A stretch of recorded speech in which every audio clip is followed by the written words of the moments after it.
Two truths and a lie is a fun icebreaker that helps us get to know each other. Maybe not as fun, but a way to see the world from the vantage of my mental real estate is through a game we'll call Two Truths and Its Implications. Let's explore a syllogism, shall we? The first truth the author will attempt to sell you on is the ubiquity of context dependencies. Context is what gives life to all concepts, knowledge, and understanding. And like the sea, context swirls about in turbulence, taking different concepts to different places in time and space. Without these eddies of context, we are stuck in a dead pool of abstraction. In other words, context influences the validity of information and grants it meaning. By influencing the validity of information, context changes the identities we hold of ourselves and others. If we discover an apple allergy in ourselves, the apple transforms from a nutritious snack to a potential source of harm.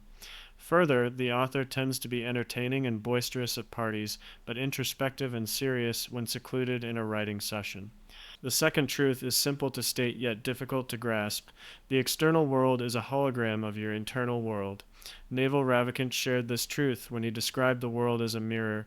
The world reflects your feelings back at you. If you feel the world is an infarcted mass of misery, you will find evidence of this perhaps through subconscious filtering of the experiences reflected by your retina. Robert Anton Wilson personifies this concept by describing two people within you. What the thinker thinks, the prover proves. The thinker dreams up infinite possibilities, while the prover sets out to find evidence to support the thinker's beliefs. The thinker is akin to your ego, while the prover is the subconscious process that manipulates the information fed to the thinker to protect his fragile worldview. This holographic truth can be observed in differences between interpretations of similar experiences. Two different people can read the exact same text and glean different messages from it.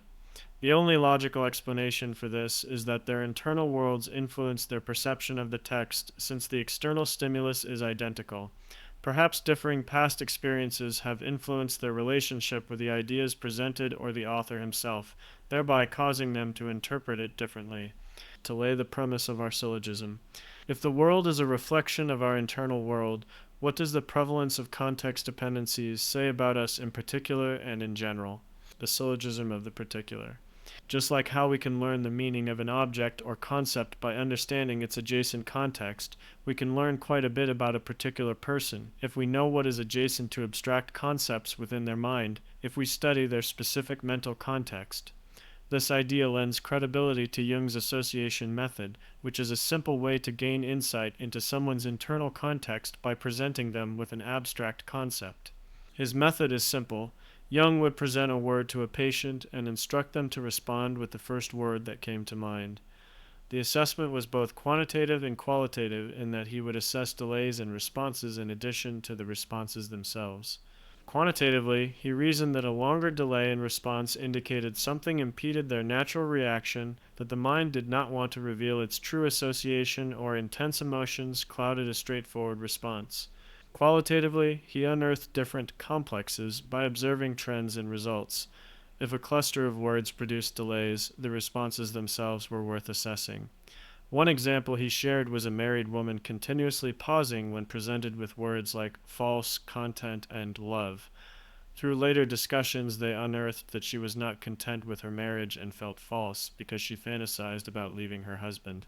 Similarly, if a series of seemingly unrelated words produced similar associations, Jung would key in on this.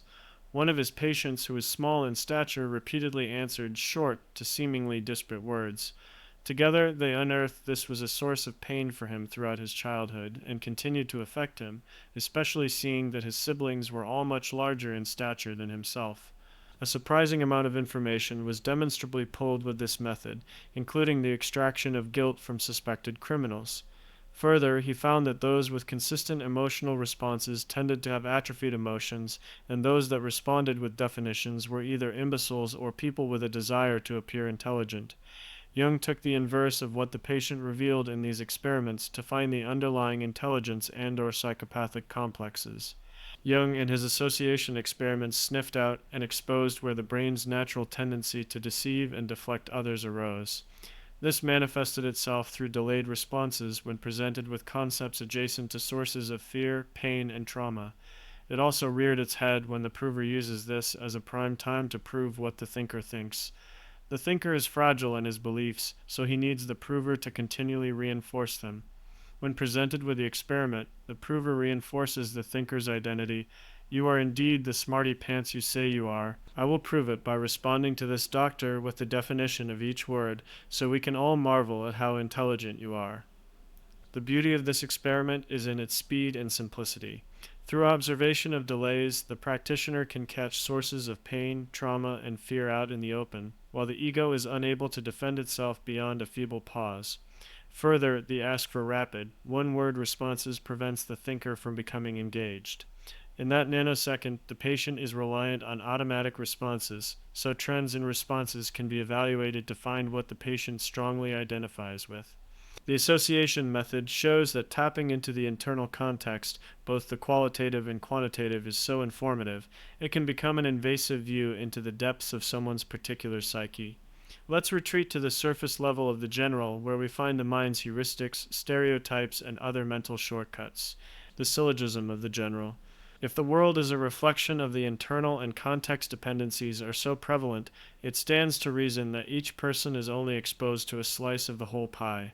Since we are initially introduced to a concept in one context, we may infer it as true in additional contexts. For example, if I witness a homeless person armed with the generosity of his fellow citizens purchase liquor and cigarettes, I may assume that other homeless people squander their money on addictions as well. In other words, our worldviews frequently stem from specific experiences and inductive reasoning to broader beliefs. In a positive feedback loop, the worldview shapes what we see, and what we see reinforces our beliefs. Essentially, we can easily become stuck in our ways if inductive reasoning kicks off a feedback loop between a belief formed from observation of narrow context and the external reinforces the internal. This phenomenon should not be a surprising conclusion about general human behavior when we consider Newton's first law of motion. A body in motion tends to stay in motion, and a body at rest tends to stay at rest unless an external force is applied. Despite believing identities emulate quantum mechanics, I find our thought patterns obey Newtonian physics. The same thought patterns tend to stay in motion and reinforce themselves unless acted upon. It also shouldn't be a surprise since nature favors efficiency. An animal that unnecessarily expends energy dies off, so the most efficient survive. If we accept that evolution has led to the development of the human brain, we should expect the brain to be an efficient machine that conserves energy where it can, whether that's through the aforementioned maintenance of the status quo or taking shortcuts. Through shortcuts, we find our susceptibility to the inductive reasoning that kicks off this feedback loop, since a simple and useful worldview can be constructed with minimal effort when compared to a nuanced worldview that accounts for the world's context dependencies. Without awareness of these truths, we will continue to see the world narrowly and miss that multiple versions of truth can exist across different individuals. We continually assume that the truth shapes our beliefs rather than realize our experiences and beliefs shape our version of the truth. Until we step outside our own context, we will be trapped within our own universe and fail to meaningfully connect with others. To draw the obvious conclusion from this, we shouldn't be surprised to see tribalism run rampant throughout human history. To conclude our exploration of this syllogism on our collective and individual psychologies, I leave you with our original premise. If the world is a reflection of our internal world, what does the prevalence of context dependencies say about us in particular and in general?